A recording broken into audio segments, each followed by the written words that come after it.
Welcome to the Fantasy Football Prophet podcast, hosted by Craig Phillips and Jeff Torrey. Visit us at fantasyfootballprophet.com.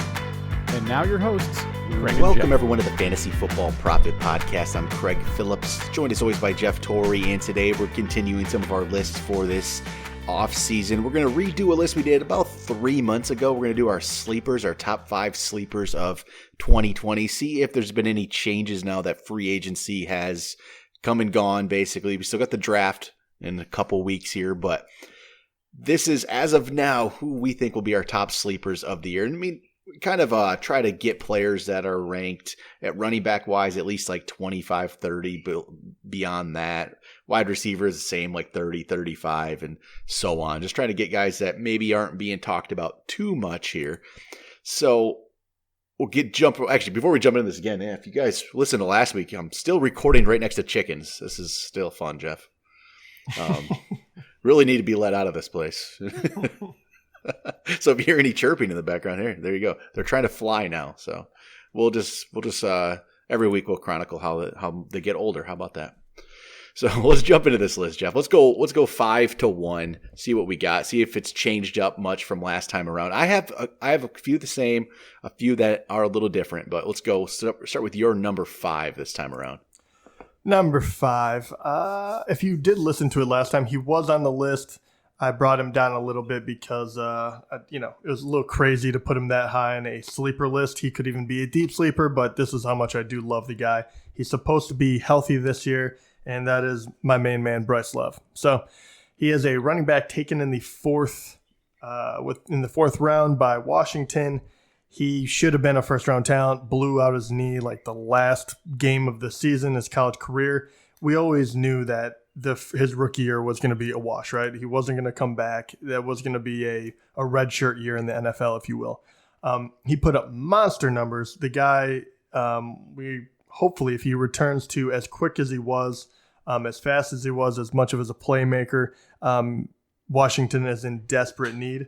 We don't really know what is going to happen with Darius Geis. Obviously, he keeps getting injured the past 2 years, but he could be back. Otherwise, you only have AP, and he just looks like one heck of a weapon. So Bryce Love, even though he's ranked as the running back 79 right now in Fantasy Pros, I have him number 5 as far as my sleepers. And I really, really love it. It is completely whether or not he is fully healthy, which I haven't got the complete go-ahead. So I tempered it, and I put him at number 5.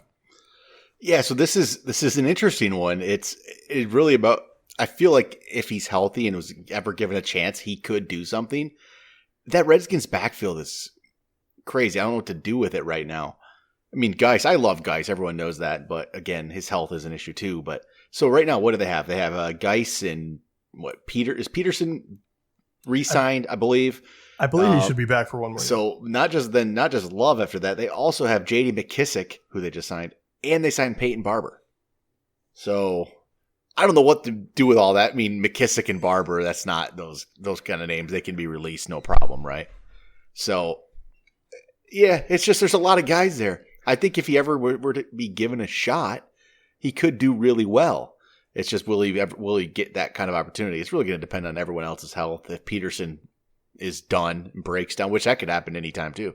This could change in a second. It could be guys can't get healthy, Peterson's too old, and it's just Bryce Love gets a shot. It could happen in no time. I'm sure the numbers will change as soon as we figure out what the health situation is with that entire team.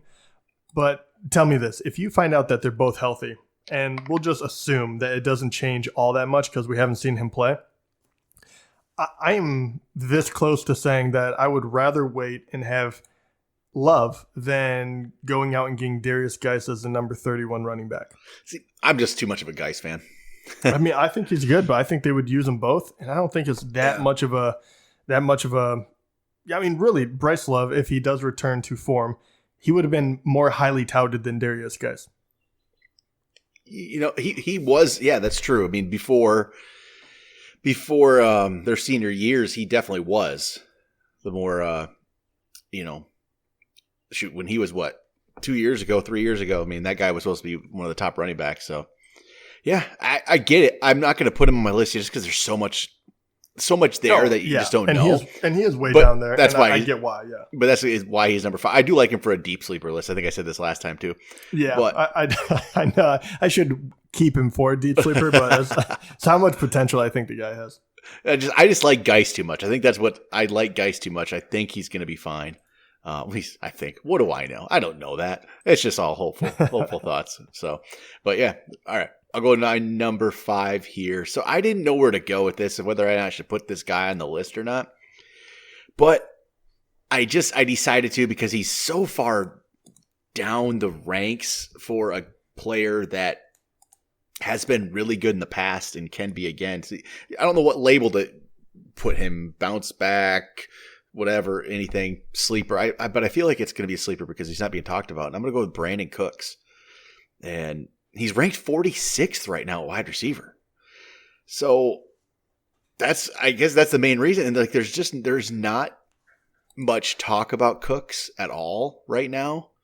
And that's why he ventured to this list for me. I don't really know.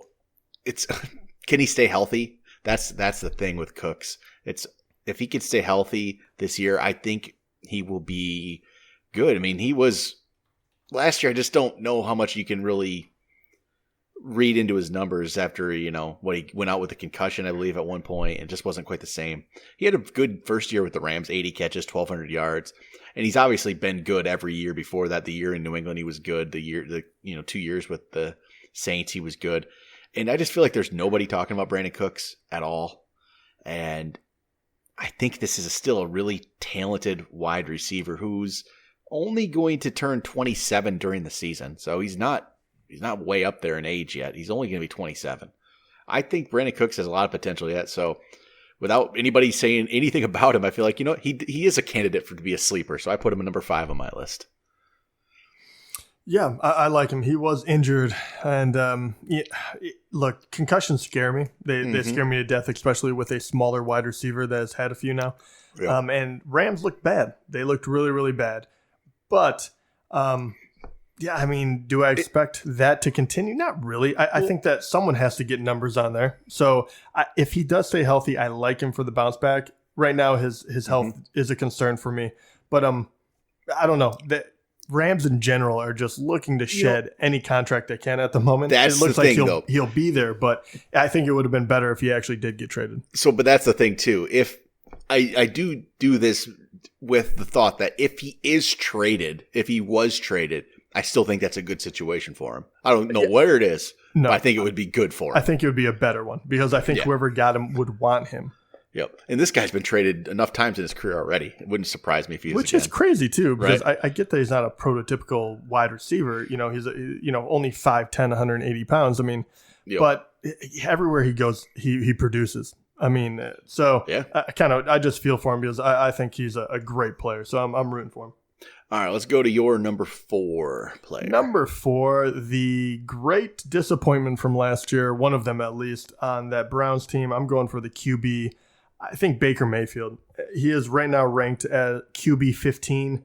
I get why everyone is scared off of him. I mean, he's at 15. You're in a 10-man league. You're maybe not even getting drafted. I mean, that is such a fall from grace. And I totally get it. And there's a lot of quarterbacks to choose from. So, this one, you take it with a grain of salt because, but his upside is definitely still there. I think last year was really what he was. And I think that rookie year is probably more telling than his second year. And in my opinion, Odell is still there. Jarvis should be back from his injury. I just, he's going to have a strong running game. I think he needed that year to kind of get him back into the mindset of what made him successful in the first place, and it wasn't doing all those stupid commercials. I think that he will be better this year, and I think he will be in the top 10, and I think you'll be able to get him for nothing. So I think people are sleeping on him. I'm on board with the Browns. I am, and no one likes Odell this year. Obviously, don't like Baker. I think people are mistaken. I think they're going to be good. I really think just having Odell alone, I think if he's back in, on board, that's going to make Baker better. like we've said this, like we don't know anything about Baker Mayfield and his mindset, but it just feels like he didn't work at being a quarterback in last offseason. It does feel like the commercials were there, everything else. He got hyped. Everyone hyped him. He just thought he was good, right? That's just what you feel happened in a way. And you've heard this story before with other people where they just got, they thought they were better than they were and they didn't work at it hard enough. They had to, readjust and come back and be better. And I think Mayfield has that in him. I think this guy can be a really good quarterback. He didn't make my list this time, but he's like one of my bounce back candidates for the year for sure. I think he's good. I don't even know if it's really bounce back necessarily. He just never lived up. It's more like a post-hype sleeper kind of a thing where he was, that's probably true. Where he's like really hyped up and it just didn't quite live up to it. But again, he's not being talked about. No one's talking about Baker Mayfield as a player to draft right now. He's an afterthought. And where is he going? Right? He's like, between 15 and 20 typically, if, somewhere in that range usually. But no one wants to seem to get him on their team, but that's a good, really good late end of draft guy if you don't get a quarterback, right? Go get Baker and take a chance. Because if it doesn't work, go get somebody else, right? There's a million of those guys. So right, I like exactly. the pick. I'm good with Baker. I really think he's gonna have a good year. So all right, I'll go my number 4. And he did not. This is a guy who didn't make my list last time around. He actually made your list last time around. So I don't know if he's gonna still make your list or not. It's gonna be Irv Smith Jr. So he was your number 4 when we did this last time, and he was a guy that was on my radar, but the reason he jumped actually to my list, it's really the Diggs trade and the fact that I feel like that's just going to open him up for some more opportunity. I don't really necessarily know if they have the receiver to step in there, and if he could be as good as I think he is, in a second year tight end, can see him increasing targets, just being a little better. Rudolph doesn't really worry me. If Smith is as good as we think he can be, he'll pass Rudolph. Rudolph will still be there, but it won't be something that's going to hold him back. And I think the targets are going to be opened up now. I just think this is a guy they're going to look to use. Again, we're a lot of ifs, and this is why they're sleepers. We believe he is talented enough to step into the role, and will it happen? I hope so, but we've also thought that about like O.J. Howard in the past and David Njoku in the past, and it never quite happened. But I think maybe it can happen with Irv Smith Jr., so he made my list as number 4. Yeah, he's my number 3. Okay. I still very much like the talent. Usually with tight ends, it's kind of a waiting game, but he looked the part last year, and I think he was behind Rudolph, and I think he is still a very good tight end, but I don't think he is the offensive weapon that they need there. I think you're absolutely right. My conviction actually grew stronger when they traded away one of their top 2 wide receivers. This guy really is a playmaker. He is a different type of athlete. He is not as tall as some of these guys. Go up and get the ball, but he's practically another wide receiver. And you saw flashes of that last year. Maybe this isn't the year he makes the jump, but once again, they need it. They've made obviously, they've pretty much said, hey, Cousins is our guy. We're going forward with him. So they have to give him enough weapons. I think Irv Smith is that guy. And if heaven forbid that running game does, take on some injury, which I'm praying that it doesn't. But obviously we know Cook does get injured. You'll have to throw the ball more. I just see so many ways that he can get his production amped up. And I really do. My list right now is completely on potential. Yep. And Irv Smith is no different. I think he's that special kind of talent that you see and you're just waiting for him to break out. Yeah, I think we're, I hope it's this year too, but you never quite know with tight ends. You never know when it's going to happen, but I think the opportunity is going to be there for him. And right now, and once again, I say this every time, but tight end is so thin.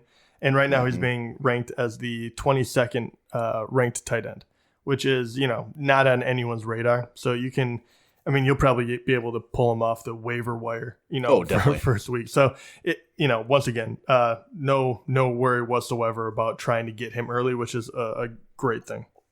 All right, I'm going to go my number 3 player, and he was my number 3 player last time around. It's going to be Anthony Miller. I'm still going to go with him. I'm still on board.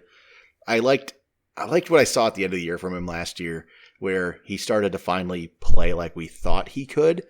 I mean, he started 2019 injured, and he never was able to early on, wasn't able to, really get going. It finally came together towards the end, and he looked like the player I thought he was going to be.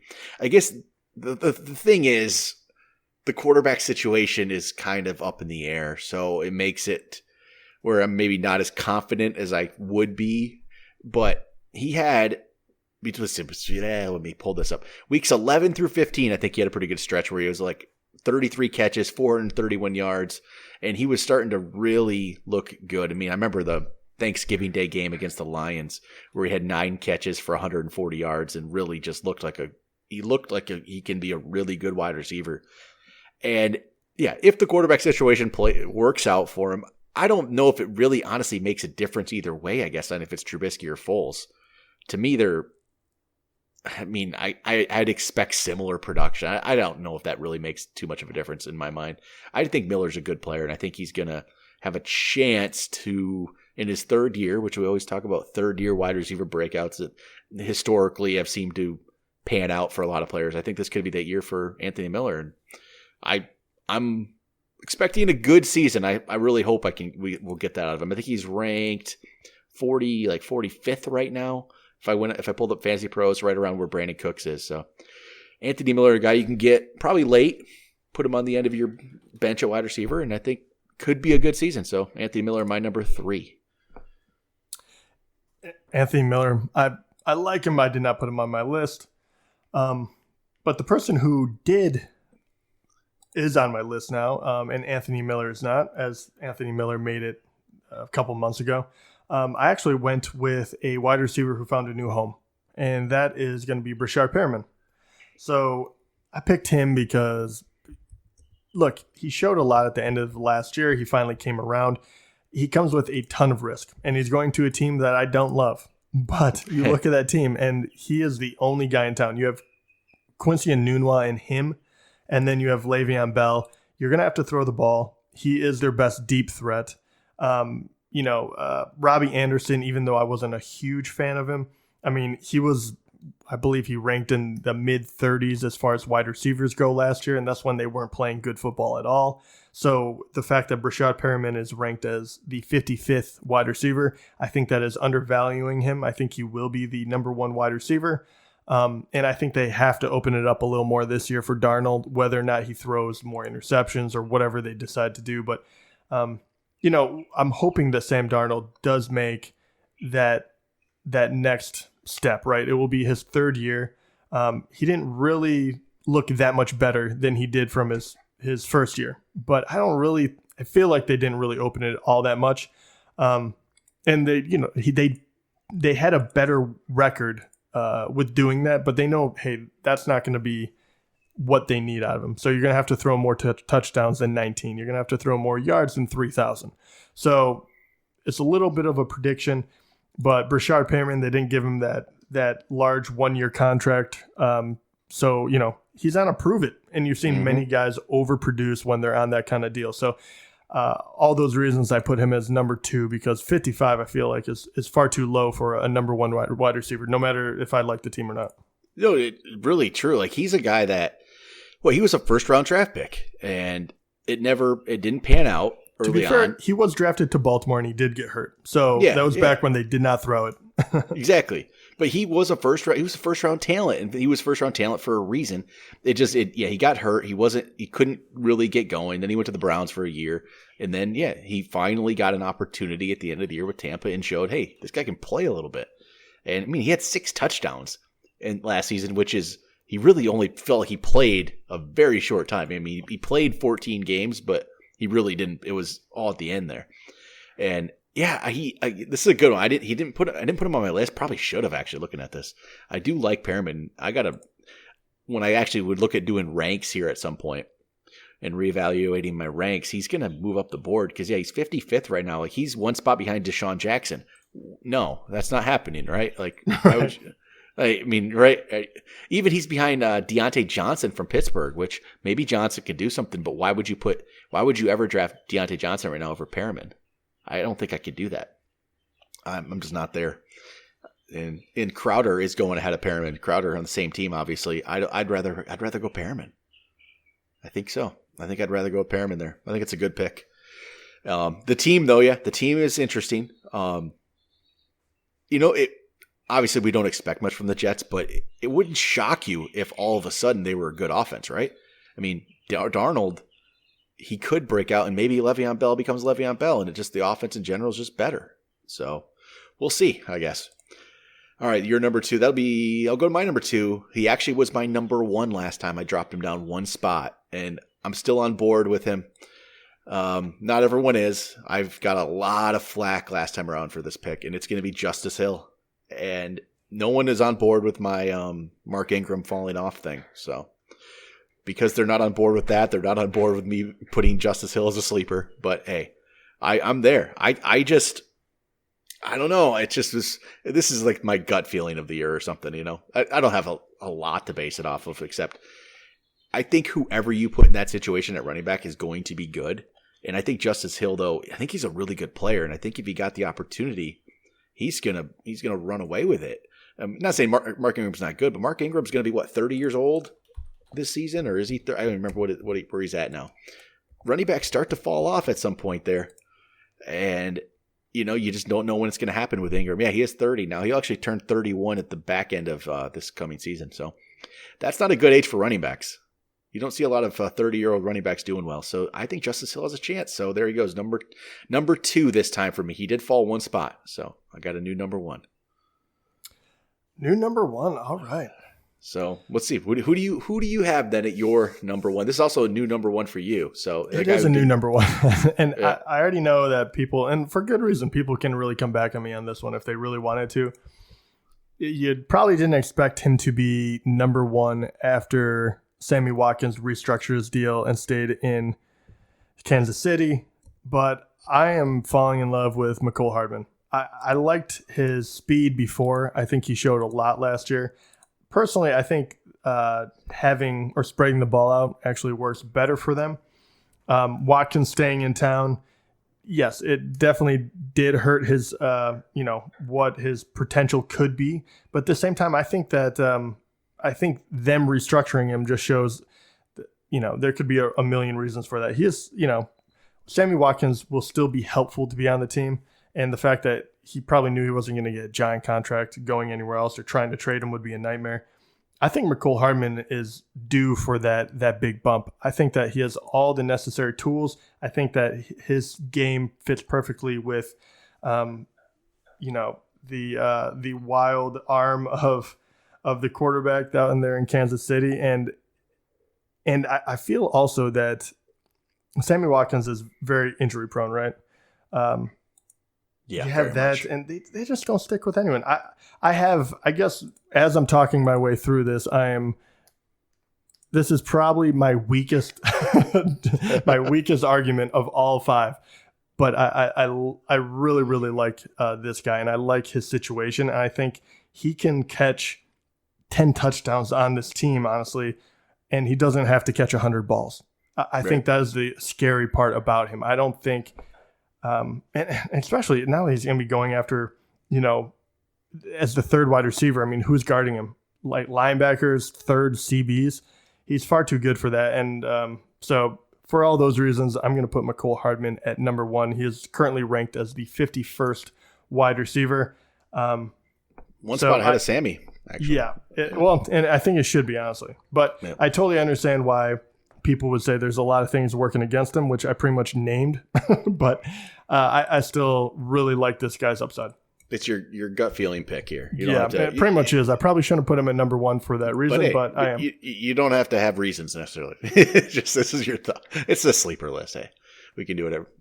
Hardman didn't make my list this time, but he was number 5 last time. He probably would be like 6 or 7 for me. He's right there as well. And a lot of Sammy Watkins.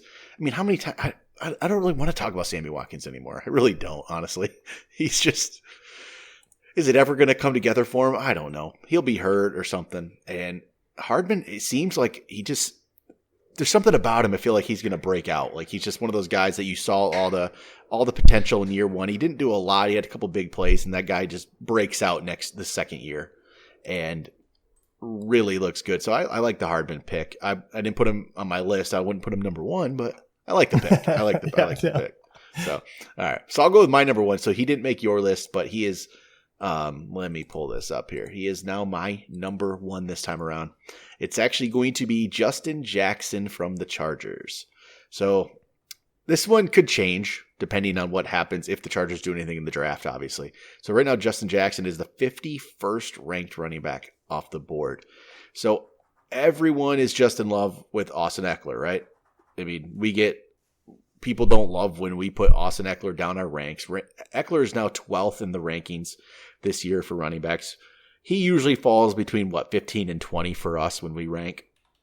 So no one loves that, and the reason why I just don't feel like Austin Eckler is going to be the every down back, I don't see it. I don't see it. And I think Justin Jackson is going to get a lot of work.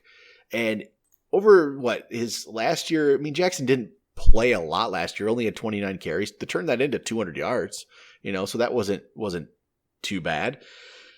This is going to depend. Yeah. If they get another running back in the draft, this changes obviously, but they didn't go sign one, right? It's Eckler and Jackson. I think Jackson's going to get a lot of work. And I think if that's the case and he gets a lot of work, there's no way this guy can be ranked 51st at running back. There's absolutely no way. He needs to be much higher up the board.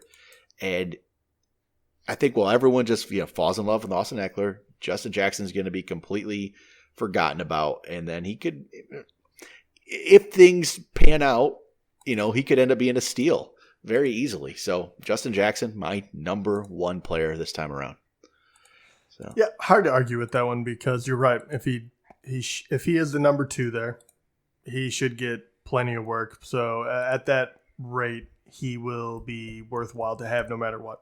Yep. Do you think Melvin Gordon, he pretty much said, watch out for JJ, right? Yeah, Watch out for Justin Jackson. Do you think that is him truly believing in Jackson, or do you think that's him throwing shade at Eckler? I don't know if he has any beef with Eckler whatsoever, but it does feel like he kind of took a spot. I always wondered that.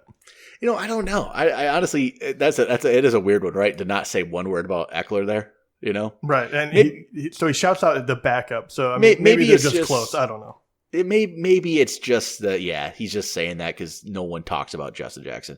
I mean, Eckler did get a pretty good deal, 4 years, $24 million. So I believe the Chargers, obviously he's going to be used quite a bit. That's not the issue. It's is he going to be an every down back? I can't see that, right? I mean, I don't see that.